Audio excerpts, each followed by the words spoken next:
Hello everyone, my name is Adrian Walker.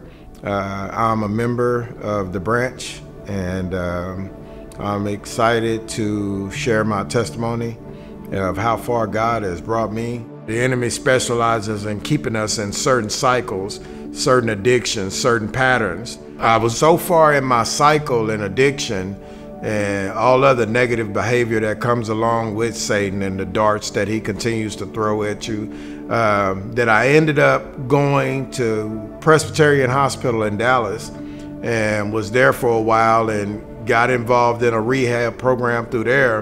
And one of the greatest blessings was they sent me to a program called SLA, Sober Living America, and they gave me all these rules of what I had to do and everything that was gonna take place.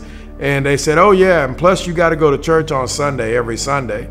And so I said, all right, well, let's give it a shot.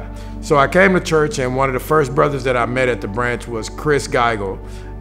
He's one of the brothers that you'll know him. He's very sharp dressed, always got a big smile on his face, always standing there with his lovely wife. And they greeted me with hugs and just showered me with wanting to know about, you know, my life and how they could help. And to me, it kind of threw me off because a lot of times I hadn't experienced that type of, love in a first meet. You know, usually people are standoff, and especially, coming from where I come from, they're like, hey, let me, just kind of wait and see. But no, they didn't have to wait and see. They actually embraced me, and that led to me meeting many other brothers and sisters here at the branch, and whom I'm very grateful for. To this day, they have a huge impact on my life and my new family, because God said that he will replace what was old with something that is new. And I had seen the baptisms at the branch before and seeing people getting baptized, and it dawned on me that since God is doing a new thing, that I may need to be reborn so that all things could become new and the old things could pass away. Yeah, it's hard for me to hold it in, because I'm so grateful of what God done brought me. And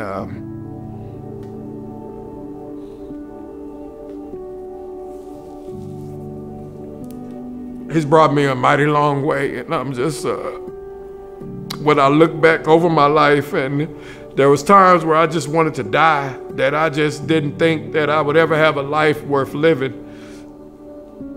And he's given me a new life, and I'm just very grateful. I'm very grateful right now. I mean, I was 130 pounds when God found me. I think I'm almost 205 now.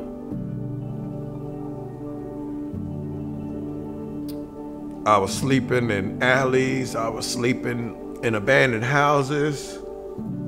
And I didn't think nobody wanted me anymore, and I didn't want myself anymore. And I was like, the heck with who don't want you, I don't want you.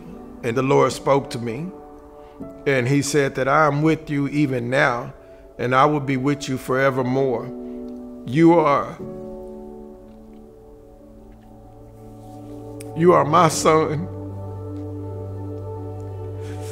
And it is I, the Lord of Abraham, Isaac, and Jacob, that has not forgotten you. And I will give you peace that passes all understanding. And I will give you a new family. I had no idea that I was coming to the branch to experience that.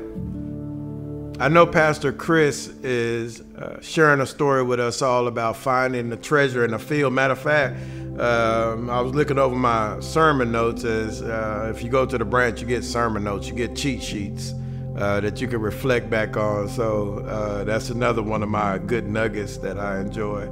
But I was looking at my cheat sheet, and I was just thinking about how Jesus was telling the parable of the man that found a treasure in a field. And I remember so many nights of walking in fields looking for money to buy food.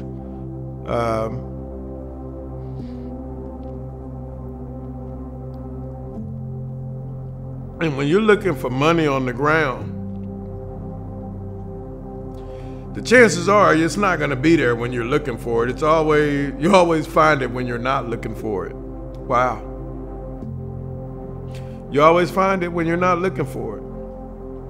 In the parable that Pastor Chris gave, telling the man who had found the treasure, and then he bought the field that he found the treasure in, so that he would always be in the midst of that treasure. May not know where it is in the field, but at least he bought it, so now he can look for it anytime he wants to. And I think about how I found not just something that could sustain me for a moment, but I found something that can sustain me for a lifetime.